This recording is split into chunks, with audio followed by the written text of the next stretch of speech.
स्वामी विवेकानंद विश्वविद्यालय में कृषि विज्ञान विभाग के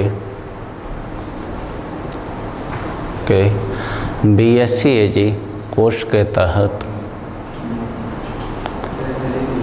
सेकंड सेम में फंडामेंटल ऑफ एंटोमोलॉजी में कुछ विशेष जानकारी देना चाहते हैं, जिसमें इंसेक्ट के बारे में विशेषकर जानकारी दी जा रही है। एंटोमोलॉजी में इंसेक्ट की शरीर यानी कीट के शरीर के भाग, इंसेक्ट बॉडी रीजन। प्रोण कीट का शरीर 3 भागों में विभाजित होता है, सिर, वक्ष, उदर यानी हेड, थोरैक्स और एब्डोमेन।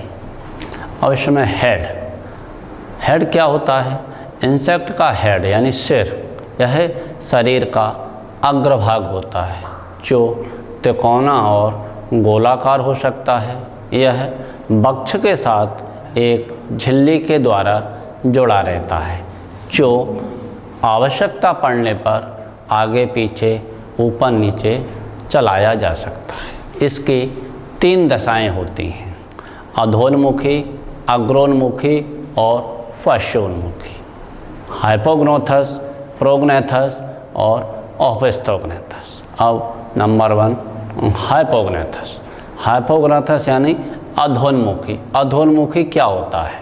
जितने भी दुनिया में, जितने भी संसार की दुनिया या भारत या कहीं भी देश में जितने भी इंसेक्ट पाए जाते हैं, सिर्फ उनके सर 3 दशाओं में ही लगे रहते हैं, जैसे अधोन्मुखी, अग्रोन्मुखी और पश्चोन्मुखी। यही 3 दशाओं में लगे रहे। जैसे अपना मुख, मनुष्य का मुख सामने की ओर होता है, सामने की ओर यानी अग्रोन्मुखी।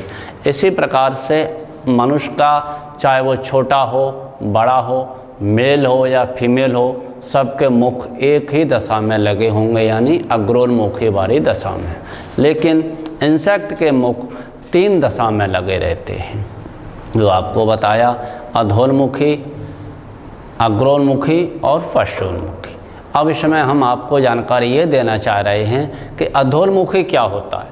अधो यानी नीचे की ओर, पृथ्वी की ओर।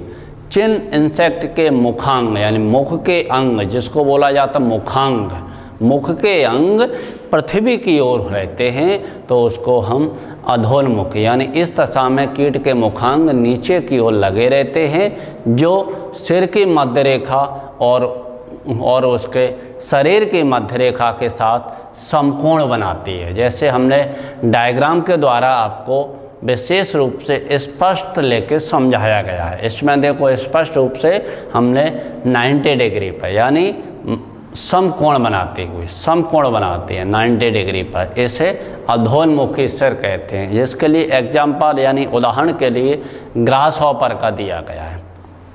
सेकंड अग्रोन्मुखी यानी प्रोग्नेथस। इस दशा में कीटों के मुखांग सामने की ओर लगे रहते हैं, सामने की ओर यानी जैसे मनुष्य के होते हैं सामने की ओर। इस प्रकार के कीटों के मुखांग लगे होते हैं, जो सिर की मध्य रेखा और उसके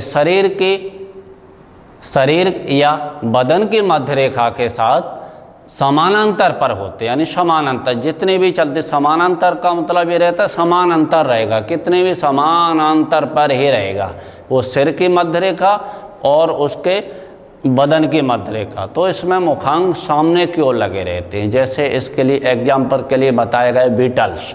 अब बीटल्स क्या होती हैं? बीटल्स आप सब लोग जानते ही होंगे, सोयाबीन में, दालों में, अनाजों में, भंडारण में विभिन्न प्रकार के बीटल्स होते हैं। बीटल्सों में आप देखोगे विशेष करके तो उनके मुख सामने की ओर लगे रहते हैं। इसको हमने स्पष्ट रूप से डायग्राम या चित्र के माध्यम से भी अच्छे से स्पष्ट तरीके से समझाया गया है। नेक्स्ट रहता है थर्ड रहता है पश्चोन्मुखी यानी ओपिस्थोग्नेथस। ओपिस्थोग्नेथस का मतलब ये रहता है इसमें मुखांग कीटों के पीछे की ओर लगे हो रहते हैं, या फिर इस प्रकार का उनका सर मूवमेंट होता है, वो अपना भोजन सामने, आजू बाजू और पीछे से भी ग्रहण कर सकते बगैर बॉडी को हिलाए हुए, सिर्फ सिर को घुमा के। इस प्रकार के मुखांगों को बोलते हैं पश्चोन्मुखी मुखांग या मतलब ओपिस्थोगोनोथस। इसको बोला जाता है पीछे की ओर लगे हों या फिर पीछे की ओर घूमने तक, वो पीछे तक इसको यह सिर की मध्य रेखा और उनके शरीर की मध्य रेखा के साथ न्यून कोण बनाते हैं। इसीलिए इसको भी डायग्राम के तरह से बहुत स्पष्ट तरीके से समझाया गया है कि न्यून कोण क्या होता है। न्यून कोण में इसमें एग्जाम्पल भी है बग रहती हैं।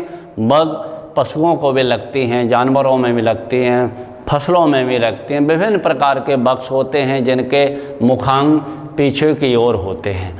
इस प्रकार से हमने आपको इंसेक्ट के जितने भी दुनिया में कहीं भी इंसेक्ट पाए जाते होंगे तो उनके मुख सिर्फ 3 दशाओं में ही मिलेंगे।